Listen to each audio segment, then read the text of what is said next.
कया या रसूल अल्लाह वसल्लम अलैका या हबीब अल्लाह। रहमत दा महीना है, लोकां दियां लख ठारा साडी ठार मदीना है। सल्लल्लाहु अलैका या रसूल अल्लाह वसल्लम अलैका या हबीब अल्लाह।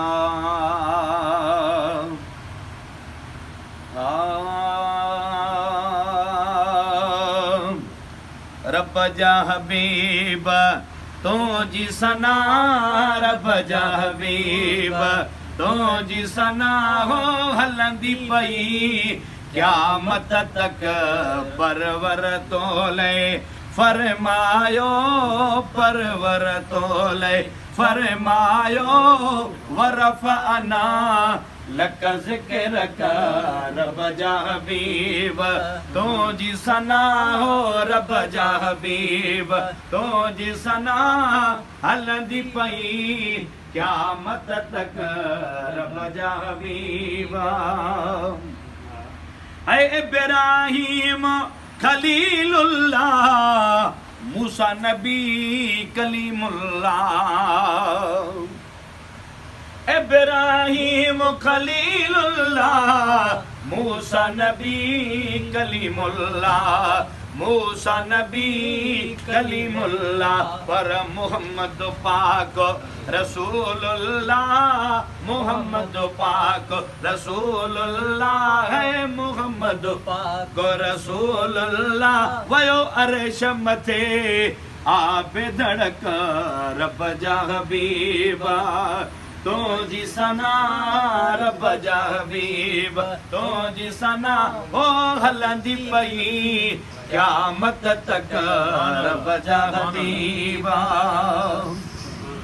नबिया ने जावे ही नाम गिनो कहीं बे नबी अले थोड़ो न रोनो है। नबिया ने जावे ही नाम गिनो कहीं बे नबी अले थोड़ो न रोनो, कहीं बे नबी अले थोड़ो न रोनो।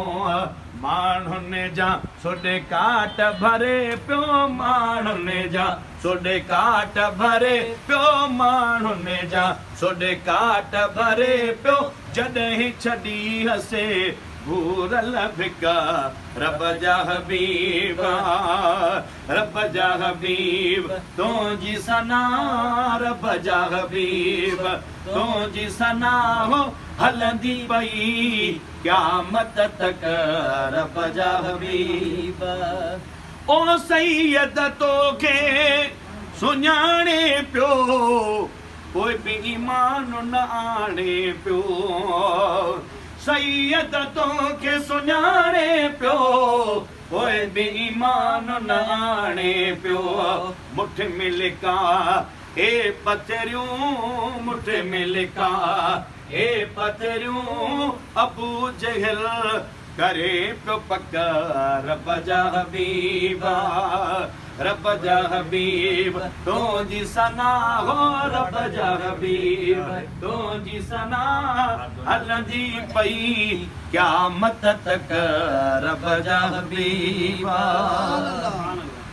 आज़ान सलात में नाम तुझो, कलमो कुरान इनाम तुझो है। आज़ान सलात में नाम तुझो, कलमो कुरान इनाम तुझो, कलमो कुरान इनाम तुझो।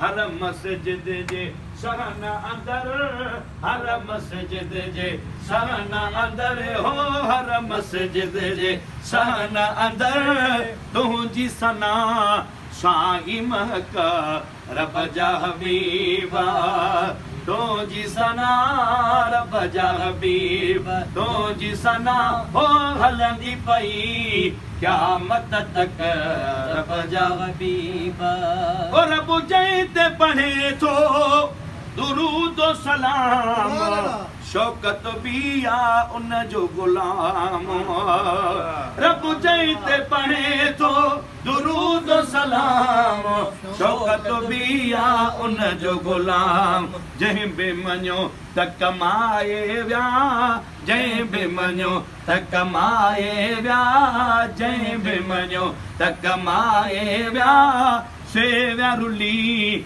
जन क्या शक रब जा हबीब तो जी सना रब जा हबीब तो जी सना हो हलंदी पई क़यामत तक परवर तोले फरमायो परवर तोले फरमायो वरफ़अना लक ज़िक्र का रब जा हबीब